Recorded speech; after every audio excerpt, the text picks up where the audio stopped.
Wow, big question. What is the future of the high street?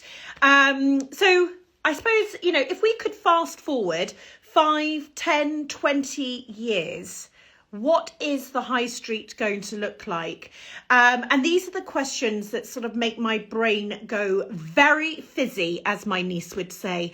And it's the sort of things that I love to debate and have conversations with amazing founders like Mark Constantine from Lush or Roger Wade from Box Park.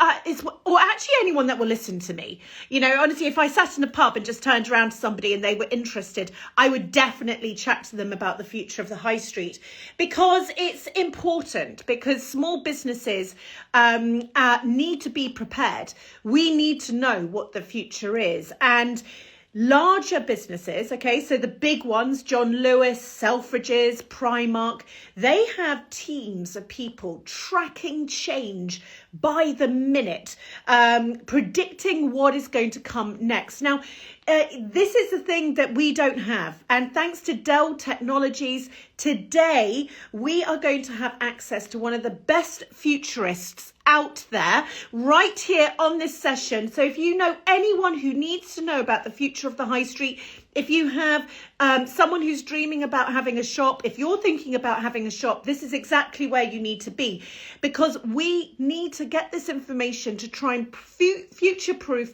our small business industry about literally what the future is. The crystal ball, I mentioned it before, it's like Marty McFly from Back to the Future and the crystal ball coming together so we can understand what the future is. And I am excited, if you couldn't tell.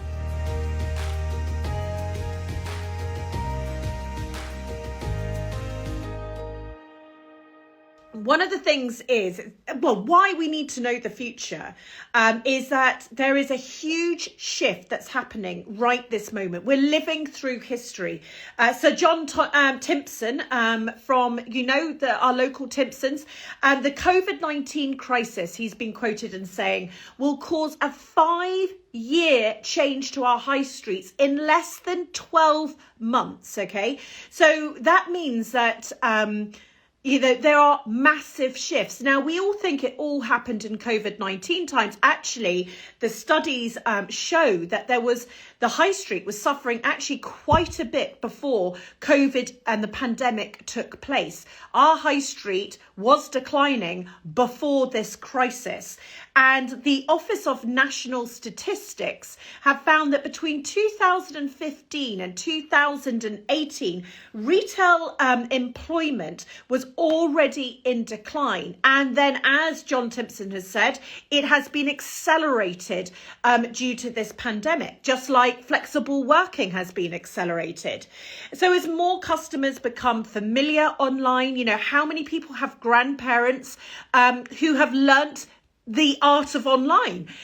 Huge surge of people understanding online and actually retail online, and that will not change. They won't go back to now not shopping online. So we've got a lot of reasons to have physical stores. I'm a huge believer in physicality, building community, that we absolutely have to weigh out technology plus humanness. So, and part of that is the humanness comes from community, doesn't it? And comes from our local high street. So I do believe that there is firmly a place for the high street. But what is it going to look like? Because, we need it, actually. And yet it can't. We were just talking to Gloucester Pottery, technology allows us to be specialists, for instance. It allows us not to rely just on the money that we get from our shops in order to survive. But we are going to want more from our bricks and mortar. That is for sure. That, the days of just having stock in for one season, waiting till it sells through, buying some more, basing it purely on margin, being a bit of this, bit of that. I think those days are gone. And that is, I think, illustrated, wouldn't you say, by the BHSs and the Debenhams of the world? You know, I think that displayed it for us. They didn't keep up with the times. They were a bit of this, they were a bit of that. They didn't have that emotional tie that we talk about, emotional commerce. They did not have that. So by the end of today, have you got your cups of tea? I have. I've got mine in my mug here, the Business Pharmacy mug. Let me just take a big old slurp, because this is my third cup. I should have had this hours ago, but been a bit busy. Today, by the end of this episode, you're going to hear not how we can predict the future, but a bit about how the future looks like on the high street. Advances in technology that you need to be aware of. Now, even if you say to me, I'm not technical, I don't care. It's happening all around you. So you've got to get your head around it. Now, I'm not asking you to go and build a 3D printer yourself and, print it out of a 3D printer. I'm not asking you that, but open your mind, know that we can do anything. What does that lovely publican this morning say? He said, basically nothing is impossible, okay? Then we're going to also know about the changes you need to make it to be ordered to be part of the future of the high street, or that you can pass on to people that you know. And because, yes, there is going to be a high street in the future, but it is going to be different. Let's look at some of the comments coming in before we go to our first guest, our lovely Nicola. I can't wait to chat to her. Rainbow Duck Products, I've got my pen and paper ready. Absolutely. Me too, by the way. And if you do write in, we are going to give you our Business Pharmacy prescription here. I cannot wait to talk to the Futurist. Sapphire glass, so true. It's definitely changed. It's like we're going back in time, but with a modern finish. Correct. Dotty Red Studio, stitching away and loving seeing you twice today. I love it. I'm not going to make it 3 times, but I could sit here for 3rd, 4th time. We could go all the way till a glass of wine later on. That could have been fun. Right, we're going to be talking now to somebody who I know we all know, Nicola Rowlands. We're heading to the north of England to a woman who has launched her shop in a pandemic. Hi, how are you? Good, thanks. I'm drinking my coffee too. Out of a mug made from a small business, of course. There you go. There you go. Tell us about, we've been chatting to people today about opening up. Now, you've opened in the pandemic, literally built your business. Tell me about what these days have been like.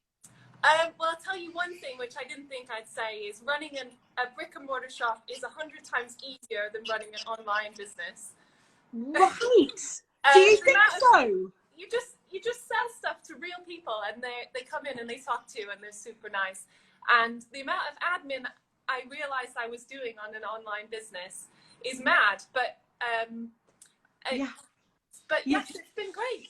It's been so lovely. Tell me, just before you start, for anyone who doesn't know about your shop, what is it all about, and what's it called? Where are you based? Just give us the lowdown. Okay, we're called Dock Goods. We're based in Altrincham, and we are a little bit out of town, so we're on the broad east side of Altrincham. And we sell cards, of course. We sell we sell independent food stuffs. So we've got provisions. Oh, look at that! Of course, all colourful your things. Possible. We just got a fridge, so we're going to be selling lovely, cool, cold drinks by brands that are all doing good things. Yes. I remember, Nicola, when we got our fridge, it was super exciting, isn't it? I must have deliberated so much. The fridge. Yeah, I make decisions quicker on just chopping my hair than I do on buying a fridge. We've got a mural painted by amazing Manchester-based artist Amy Marsh, who's painted some sumo wrestlers on our wall. We've got our Boss Lady tees, of course. Yes. And look at this. Go nearer to that. Look at that gorgeous corner. Amazing. And you know, Nicola, everything is here is from small businesses, right? You support local businesses. That's like a really big part of your business, isn't it? That's right, yeah. We just want to be able to open a shop full of lots of treats that people want to buy and give to people, and show, you know, that they're trying to make a difference, and that they care. And tell me about the name. What is Dot Goods? Well, I'll tell you, the secret is Dot is a name that my husband has called me since we first met, and it's based on a really stupid story about a haircut that I had. And I love your haircut, by the way. It's gorgeous. I just put it in a bottle and chopped it. But yeah, it's my nickname is Dot, so now everyone knows.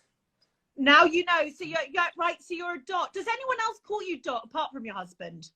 My kids do, yeah. Okay, yeah. So this is a person. Let's not all start calling her Dot, because this is a personal nickname here. But also, Nicola, tell me, you're really not only into supporting locals and supporting small businesses, but you also are like looking at ways that your company can be green, aren't you? I'm interested to hear about that. You're looking at how your shop can be great for the environment. Yeah, I fought, and everyone that I knows me, I fought to the death on my energy supplier, and we now are supplied by Good Energy, who are 100% renewable. That was really important to me. So all of our packaging is eco packaging. We pay for our music license. All this stuff is really important to me, because, you know, if I'm going to be doing a business, I want everything to be, you know, from the ground up. I want it all to be doing it right. I want to be doing it ethical, because why not, you know? Yeah, why not? And also, this is the power you have now, right? You're physically there. You're not just a person behind a screen anymore. You're with your community, aren't you? You can make change, and you can hopefully even inspire your community with what you're doing. Maybe someone down the road will start also looking at their energy. Is that something that you believe, that you can be part of a community now that you have a shop? I've noticed that much more since having an actual physical space, is that you have conversations with people, and then they say, oh yeah, I mentioned that to my friend, or yeah, I've thought about that myself now. And that's how change happens, is it just tiny little bits, tiny, and it just spreads like that. And if you can influence one person by saying, oh, I switched to did you know you can get a broadband provider that's ethical? Or did you know that switching your bank, like where you bank, it actually really does matter where you put your money, and people don't know that. But without being preachy, it's doing it in a nice way. Yeah, absolutely. Now tell me, what has been the reaction to from your local community about you just opening up? Were they delighted? Yeah, most of the people said, oh, we really needed something like this, which is bizarre. And people come in. I think we have regulars now who come in every Friday for cakes. I saw cakes. Who'd have thought? And yeah, people are really up for it. And so yeah, thanks to all of my lovely regulars who come in. Oh, I'm so pleased. Now listen, we're going to next go and talk to an amazing brain, a futurist. But I'd love to know what your thoughts are on the high street. As someone, you've started your business through such a difficult period of time, so you've bucked the trend. Do you know what I mean? In a pandemic, you started. What do you think the future of the high street will be? We certainly still need to shop online. I'm not saying, you know, we all need to go back to the olden days and stuff, but I really would like for people to start buying from the local butchers and bakers, and again, I can't say what my prediction is, but I'd hope that for it to be that human it's where that money gets recycled, right? Back to humans, back to humans, back to community. And before you go, oh my God, everyone's going nuts for you, by the way. I'm not going to be able to read out every comment that's going. They are loving it. Stacey Swift, you're amazing, Nicola. The shop looks fab. We've got raspberry toast. Nicola, amazing. Can't wait to pop in soon. Is Isla's Attic official. How exciting. Congratulations on your venture. Wee Willies UK. Altrincham. How do you pronounce that again? Altrincham is ace. Great place to have your business. I do the market there and it's fantastic. It's so good. Making by the lake. I'm going to Altrincham Market on Saturday, so I will try and pop by. Yes, look at this. Yay. Bramble and Fox Shop UK. Woo woo, Team Manchester. Yay. Team Manchester. Alice Ackerman Silks, so inspiring to run off renewable energy. I couldn't agree with more. You know, anyone who has that choice, which we all do, by the way, we can do it in our homes as well, can't we? Just switch to all renewable energy. Morse code 11, what a little gem. There you go. They're talking about you and your shop, by the way. Born to be wild child. It looks amazing. Well done. Can't wait to come to Altrincham and visit. Yay. Well, look, I mean, the community is behind you, and I cannot wait to come myself. Very quickly, we probably have a minute per question. I've got 2 questions from the community for you. Would you mind answering them? I'll try. Start up with Sophie. Where do you find the people you stock? Probably Instagram. Yeah, it's a great, isn't it? It's like a modern day catalogue of people, isn't it? One for me, actually, Sean Pitt. I'd love to know what opportunities you think there are for not only brands, but retail architects and designers. Interesting. Sean Pitt, I'm going to come back to you. Because I think, don't you think that in a way, like the book that I've been talking about today, which has shops for fire engine folk and shops for people who work on submarines, right? Yeah. Potentially the future is totally specialized, you know. So I'm thinking here, this person's asked me about architects and designers. You know, wouldn't it be amazing if architects and designers got together, created an experience, so you don't just have desks and people sitting there, and you actually could go in and maybe experience what their architecture is. I don't know. You know, I think that it's all about experience, and that's what you're doing, isn't it, Nicola? It's not just buying a product. They come in, talk to you, eat, drink, and be merry. Yeah, it's a story. It's the story behind it. Yeah. Yeah, it's a bless you. I'm off to the Futurist. I've been with you and I cannot wait to come and visit you. I'm sending all my love, and I've loved watching how you brought us along with your story of opening this shop. Such a prime example of how to do it. It's brilliant. Well, thank you, Holly. Take care. Everything that you do. Bye. We're going to be joined by a gentleman called Jaroslav, who is a futurist. Now, what is a futurist? Well, they are people who specialize in futurology. Now, that's a cool title, isn't it? They explore predictions, they explore possibilities about the future that can emerge from the present, right? So Jaroslav, I think, is the nicest person, because you know what he's done? He's set up an Instagram account purely to do this live.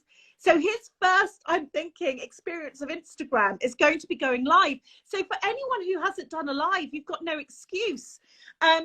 So I think that actually all of us are futurists. If you have your own business, then you are always trying to predict the future. So I think we always have our toe in this sort of futurology camp. But it is an incredible thing to do. And I'm really, really so touched that Jaroslav has joined us. He's a futurist, speaker, trainer, consultant, and learning designer working in leadership, innovation, technology, and sustainability. Woo! And we've got 30 minutes with him. Thank you, Dell Technologies, for this, because this is going to be awesome. So I'd love you to welcome a big Holly & Co. warm welcome to Jaroslav, who's going to talk to us about the future of the high street. So here he is. We've not met before, but we've chatted online before. And it's going to be one of these pinch yourself moments. I can't wait to get stuck in. Now, hopefully he's going to just jump on, but seeing as he hasn't been on Instagram, this is his first experience. So let's just look at all that love coming your way. Oh, I'm just going to see. I think it's happening that way. I'm just going to do it again. And we're going to hopefully join any minute now. think about the questions that you would like to ask him. What can I ask for you? Make sure it's a really great question that I'm going to just relish reading out, because we want to get to the bottom of these things, don't we? We're going to keep joining. Bless him. He's probably trying to get on. Yes, there you are. How fantastic to see you. Hello, Holly. Can you hear me? I can hear you. Have you noticed how excited I am? I have noticed. I must say, Holly, you said it for the first time. You know, I've been doing public speaking for more than 10 years, but I'm quite nervous actually on Instagram. Well, you know what? So many of this community have not yet gone live. And I've just said you're a prime example, because you've just joined Instagram and your first thing is to go live. So this is absolutely fantastic. So I just have to say, firstly, I am excited. I'm going to calm myself down. But I would love to jump straight in. But before we delve in, can you just tell me a little bit about yourself and where you're based? Sure, Holly.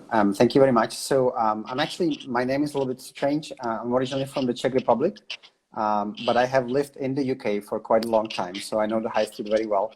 And I also run a UK-based innovation leadership consulting company called Archigenesis, and I kind of live a little bit nomadic. I've lived in different countries, but currently in the south of Spain. Currently in the south of Spain. And have you got nice weather at the moment? Yes, we do. Although, you know, April is always a colder spell all across Europe. So we had a nice one in March, and it's coming back in May. Coming back in May. And so tell me, for someone that does something so interesting to what you've done, it's almost like, for me, do you know the sort of expression of when you used to try and get a boyfriend and you would look and say, oh, he's a dolphin trainer or he's a diver or whatever? Like, I actually think that that's the sort of job that you have, like the coolest job. But for those who don't know about what you do, what's like your daily job? Well, it's pretty much, you know, like any other consulting business or consultancy. It's just that the focus is, I've been always quite fascinated with the future. From when I was very young, I used to read a lot of science fiction and kind of dabble with technology and computers, and it kind of stayed with me. And I just take a lot of active interest in the future. So part of my days is researching different articles. I'm on all kinds of newsletters.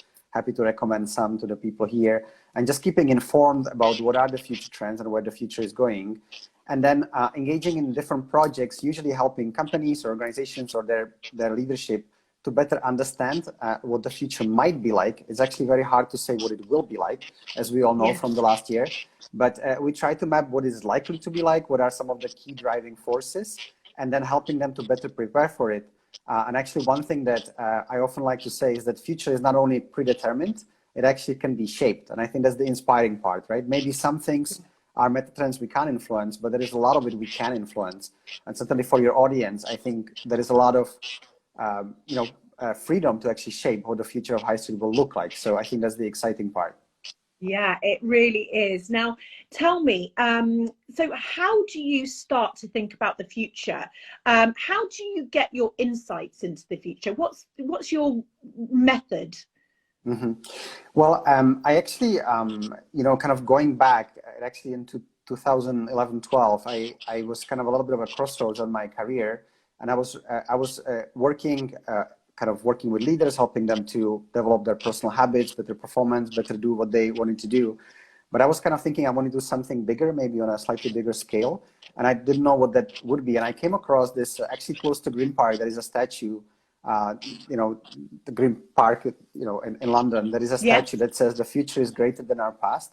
And that kind of really impacted me. And I was kind of like, I'd love to work for the future to be greater than our past, right? For the future to be better for people, for the world, and all these kind of things. So I started looking, and I find that there are people called futurists.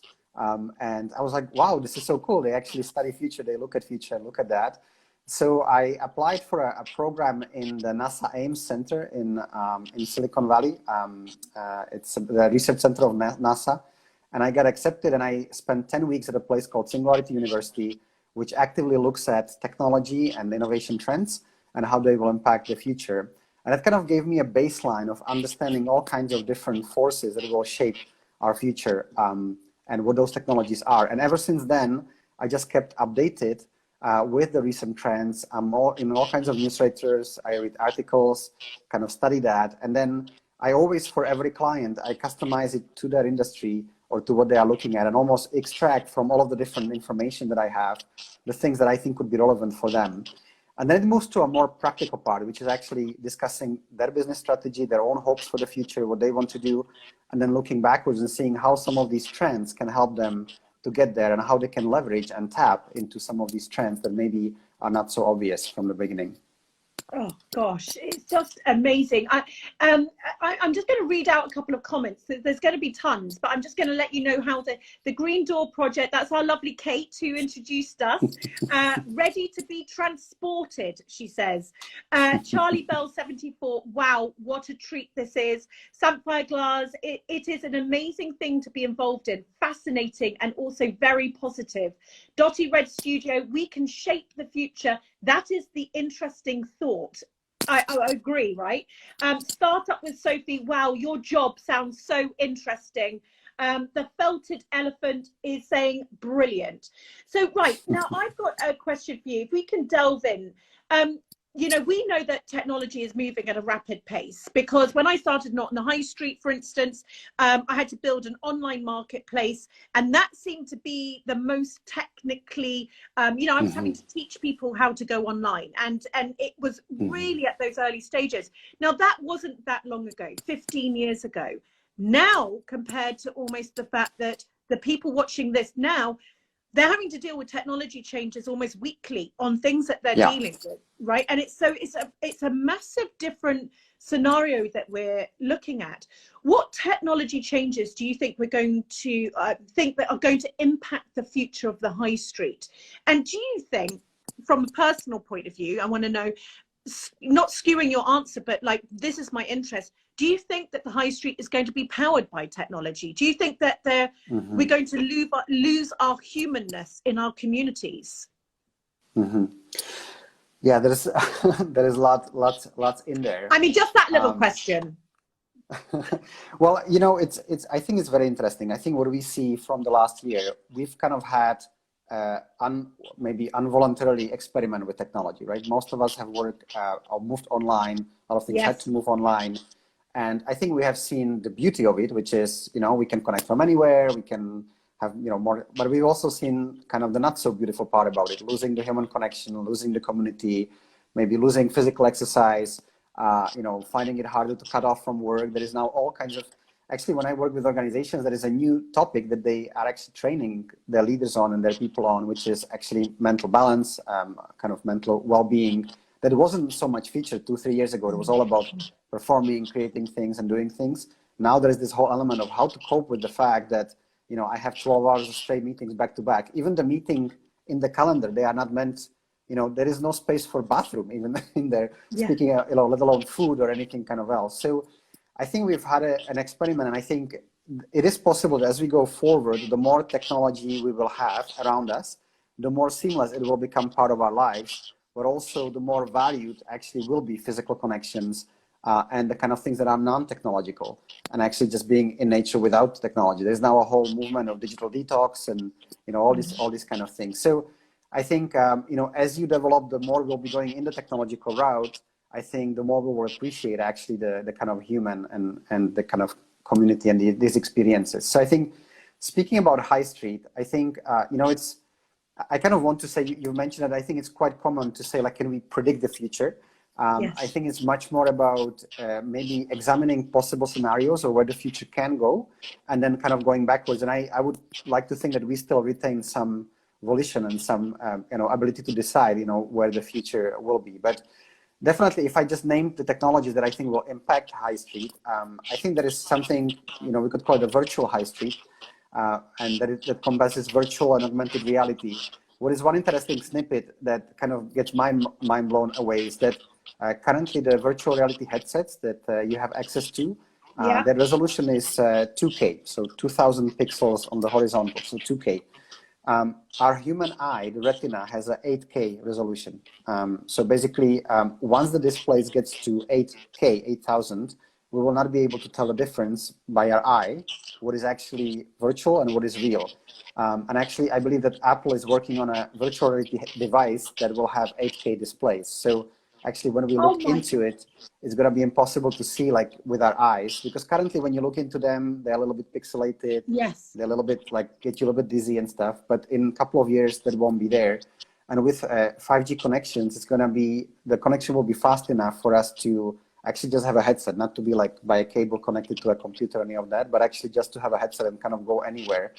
So I do think that, you know, one interesting thing for people here is maybe as a side business, maybe it doesn't need to be like a main business, but thinking, you know, the virtual world is being created. There are now platforms where, you know, like even if you take things like Minecraft and others, and even Second Life, which, you know, it's kind of now a little bit passé, but at some point it was a large thriving economy where people were trading, exchanging money, selling things, selling designs and all that kind of stuff. So I think one potential trend could be that at least part of the business moves from websites to actually virtual reality platform and spaces where you can actually walk around and show somebody your products and you know, and then they can buy them, you know, physical, but maybe the selling part becomes virtual. So I think definitely exploring virtual reality and staying in touch with that trend, I think that's definitely interesting. 3D printing and digital manufacturing is another huge trend. I don't think it's so far away from the time when all of us will have a printer at home, just like we have paper printers, we'll have 3D printers, which means that actually it's going to be much more about designs and selling ideas and selling concepts rather than selling physical things, because we'll be able to make those physical things at home. And I spoke about last year with a friend of mine who bought a 3D printer, and he said, you know, Jaroslav, I didn't expect this, but just the fact that I can manufacture things, I can design them, makes me think differently. I walk around, I see something like a little clip on somebody's backpack, I can do that. And he goes home, he like makes it and manufactures. Previously, he would just have to go and buy it somewhere, but now actually people can make it. And I think a lot of people here maybe are, if I understand correctly, are makers and creatives. So maybe this will give a whole new avenue for creativity, for designs, for, you know, community designs and doing things, and maybe much more closer contact with customers as well. So there's maybe a second one, and maybe last one, I would say. Can I just interrupt you before you do the last one? Yeah. Do you have any devices near you that are on internet at all?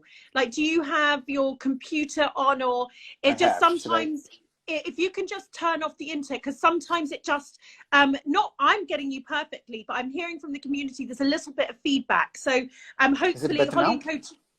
I don't know, but Holly and Co team, let me know, but keep on going on your third point here. But can I just ask you can we just stop on 3D printing? Because for me, this is something that I feel that this community could easily adapt, right? So I think that, you know, looking at augmented reality is fascinating, but I'm wondering if that's maybe people right now are thinking, actually 3D printing is something maybe I can get into. Do you think there's going to be a time when our high streets that we're going to sort of have 3D printers like a coffee machine and sort of go in and say, in a case, you know, I'd like this, this, and this, and I'll see you in an hour, and it gets made? Yeah, definitely. I mean, that's probably the intermediate step between today and the future where we all have one at home. It's going to be, you know, it's going to be that where we can go to kind of kiosks or to places, just like today we go sometimes to print things when we don't have a printer. We can do that, and things can get printed. So that's definitely a possibility, and maybe a business opportunity for anybody that has, you know, kind of a coffee shop or like a mini restaurant or something. You know, have one, just buy one. They are not that expensive anymore, and just have people play with it and see what they want to print. You know, what they want to do. Actually, there was a study once. They gave a bunch of people 3D printers, and they were examining what they want to print. And turns out the number one thing people wanted to print was food. They wanted to print like different kind of chocolates and different kind of things, and they could do designs that they cannot do, you know, if you just do the regular way of making chocolate. They were able to print some intricate pralines and all that kind of stuff. So. Unbelievable. Now tell me about the third thing that you were going to say. It's that the interference has stopped, by the way, so brilliant. Thank you for doing that. Okay, perfect. Well, the third thing is blockchain technology. It's a little bit mysterious because it's a little bit hard to understand, but it's basically using cryptography.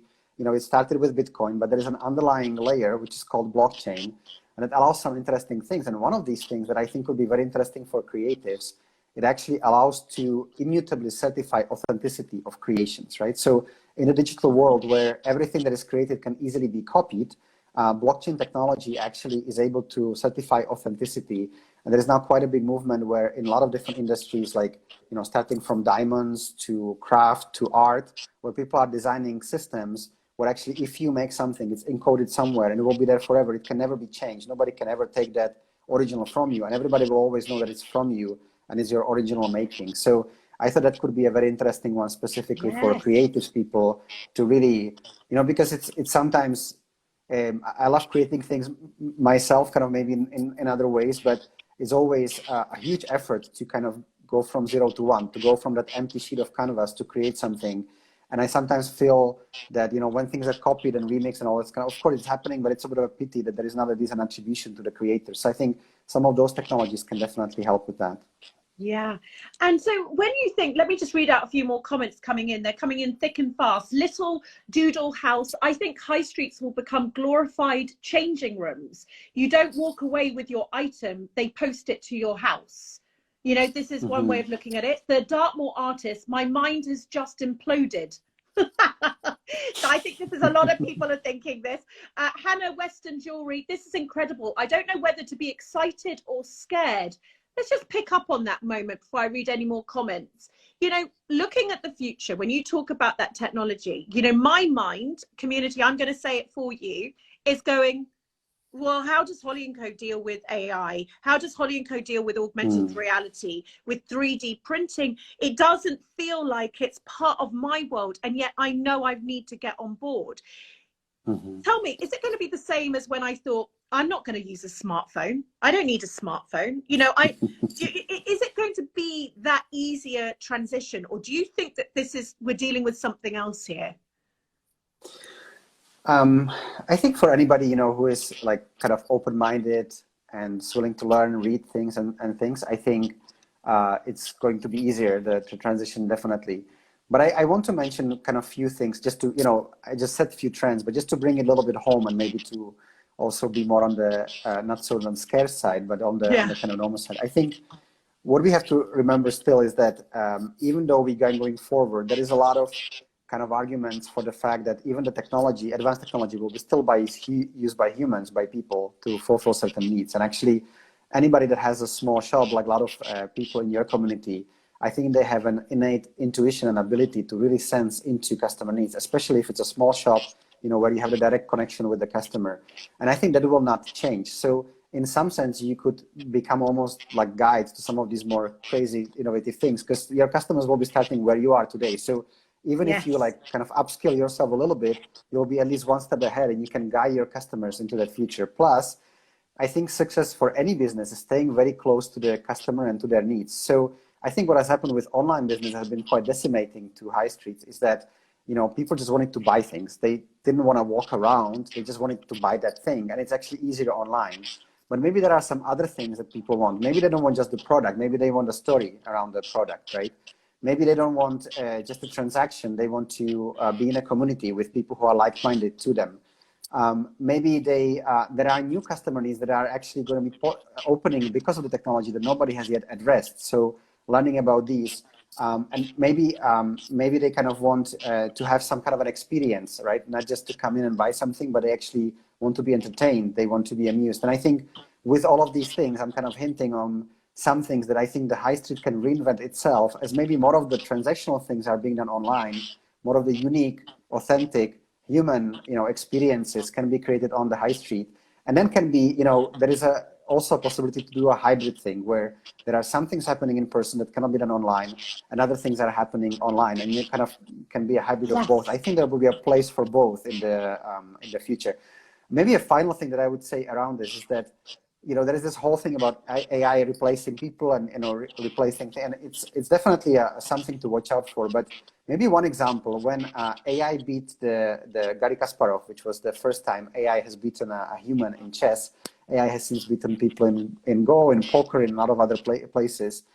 But what was interesting what happened afterwards, because everybody was, you know, who was playing chess, they were like, okay, we're done, you know, right? Yeah. Like AI will keep improving and we are already, the best one is already beaten, so what should we do? Yes. But what actually has happened in the industry is that they formed hybrids between kind of a human person and the AI. And the AI does more of the analysis bit and kind of the recommendations that has computing power that humans can't have. And what is the strength of the humans is to bring originality and creativity to the game.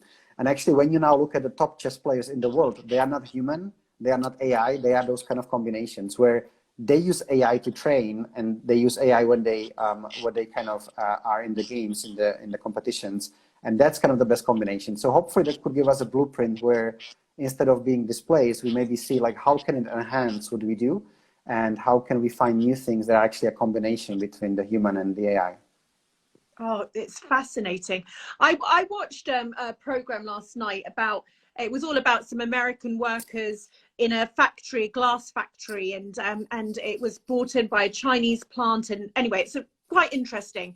And they were talking about these machines, you know, and the gentleman was saying, that's 4 jobs. We're going to save money on 4 jobs, that machine, and I'm going to bring in 4 more machines, and we're going, you know, and it's this notion, isn't it, the 21st century horses, that we're going to, by the end of the program, it said 365 million people will be displaced by 2030, right? And actually, that is not long away.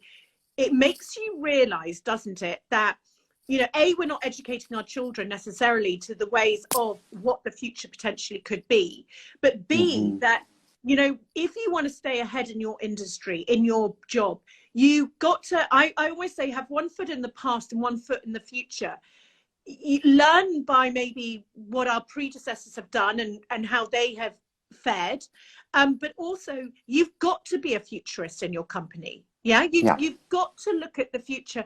So when you think about the small business industry, would you say that the fact that they are so connected to creativity and their humans, that in a way they've got an advantage over maybe some bigger companies? Because is it going to, I look at the future that, and am I right, Futurist, that you're going to have to use your technology, but those that win, like you're saying about the chess player, is going to be using the human creativity, the originality that they bring, that AI or anything can't do?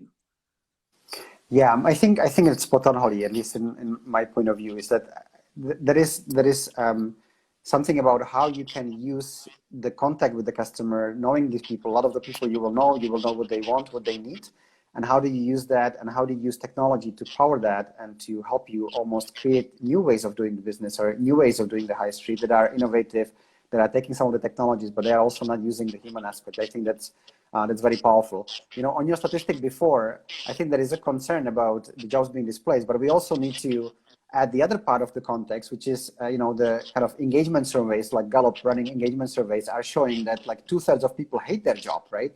It's menial, it's, you know, they don't like to be there. So I don't think it's so bad when some of the more mundane things get actually replaced by computers, and they can do it better, faster. But hopefully that will open up a new kind of range of opportunities for us to create new ways to add value, for new ways to collaborate, for new ways to work together, and for new ways to be in community. And I think these things would be very powerful. So I think it becomes more and more important. Probably some of the things that maybe Kate has been doing and also you've been doing is kind of like, what do I want to bring? What do my customers need? How I can, you know, I love the quote that says your vocation is where your biggest talent meets the biggest need of the world, right? And that's kind of a very powerful quote.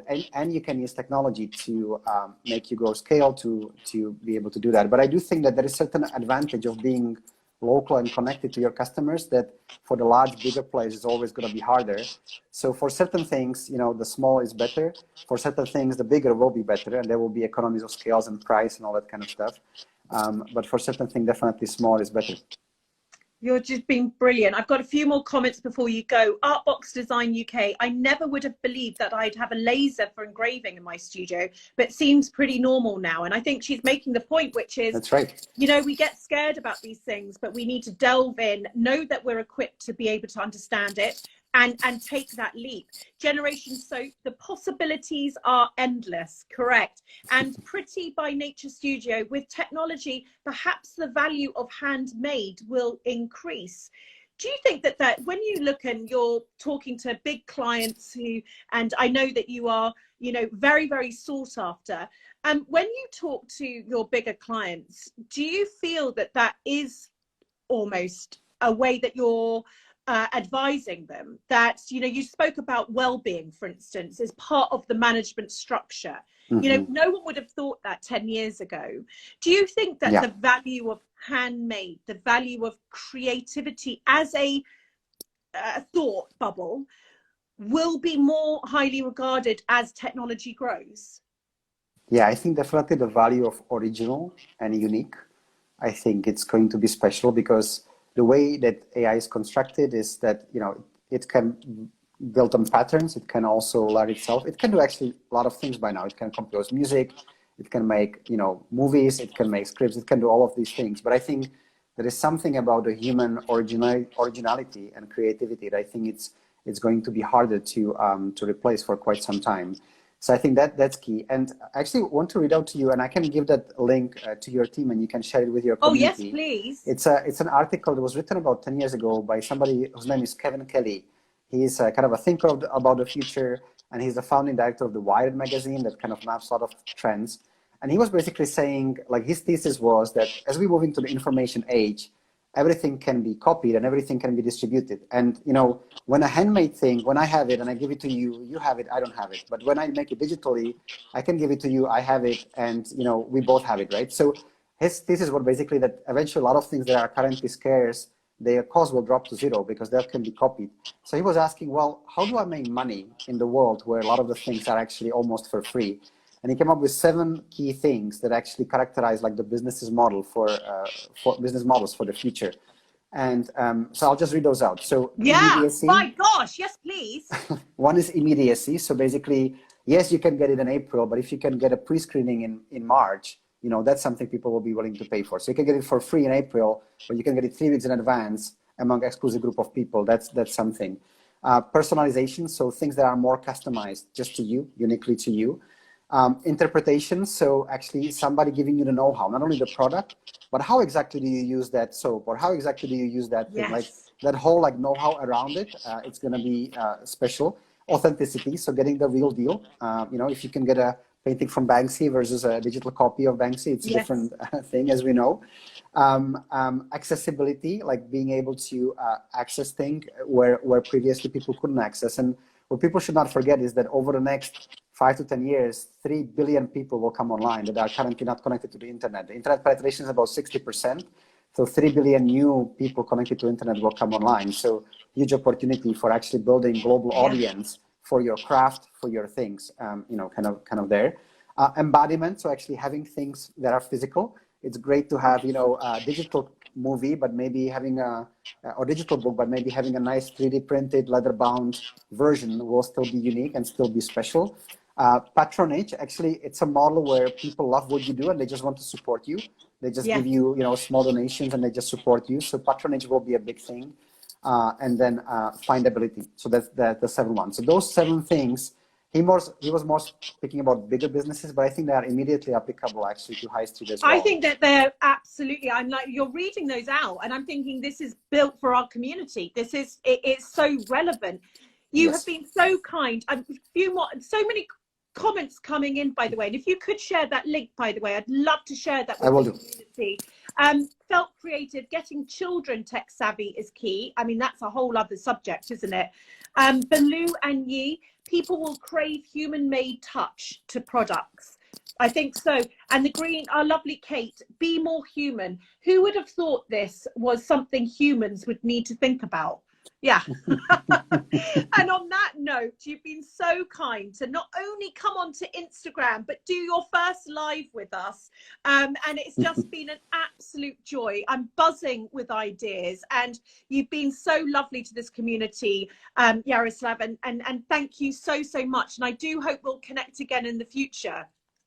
Excellent. Thank you very much, Holly. I do have a special place in my heart for local shops, local butchers. Like, I think it's, you know, it's something personally I really enjoy. I enjoy that much more than bigger chains. So I think what a lot of your community is doing is amazing. I wish you all the best. And it's great that you are reopening and kind of take that opportunity to maybe do things a little bit differently, innovatively. Yeah. Holly, thank you for the invite. And thank you, Kate, for the introduction as well. Oh, well, thank you so much. Thank you. I'm going to say goodbye now. I'm going to do a very forward kiss to you over there. Lovely. And you've just got to press the X. There's an X there that you just press. I will do. Thank you very much. Okay, then take care. Thank you so much for your time. My goodness. I mean, bit of a faux pas when I called him a dolphin trainer, but you know what I was trying to say? It's like one of the coolest jobs that you can have. And I hope he took that in the right way. Brain is buzzing completely and utterly. We've got 9 minutes left, but I'm going to summarize all this in some stories. It's going to have to digest, because I'm thinking, how can we as a community come together and learn all of this together? Wouldn't it be nice for us to learn together rather than do this whole journey of getting ourselves technically advanced separately? I think one of the things that's held us back is doing it separately. And there's some wonderful companies I'm talking to at the moment about advancing things, but advancing together. So rather than us traveling alone, let's do it as a community.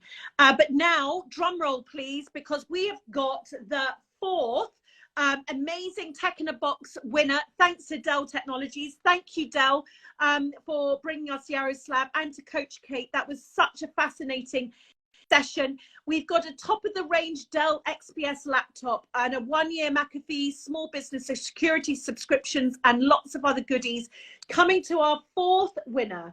And it is a lady who has got a fantastic name called Holly. It is Holly from Hollyhocks Florist, who's a family run florist. And they're going to be coming on now, I'm hoping, or I'm going to have to invite, from South Devon. Now, this is just amazing, because I'll tell you why this is amazing. My mum's first business, only business, was called Hollyhocks. And that's why I absolutely love this name. So we're just waiting for her to join. Hello. Hi. Hello. Congratulations. I'm so excited. You've literally made my year. I love hearing that. I made your year. I was just saying my mum's first and only business was called Hollyhocks. Never. It was. And so I have all these little drawings with hollyhocks written everywhere. So it's so lovely to be speaking to you. Now, listen, I would love to know more about you. So tell me about yourself. So obviously my name's Holly. I have got my sister here as well. We run a flower shop together. We've called it Hollyhocks because it's really cliche, but when we were little, well, when I was little, my dream was to always have a flower shop called Hollyhocks because I was called Holly. Our grand since passed, but it was kind of one of those things where it was, and I got there, so rest is history. But we run, like I say, a flower shop. We're based in a garden centre down in Devon, and we do, we're mainly a retail. We also do weddings and events. Obviously, this year, everything's been put on hold.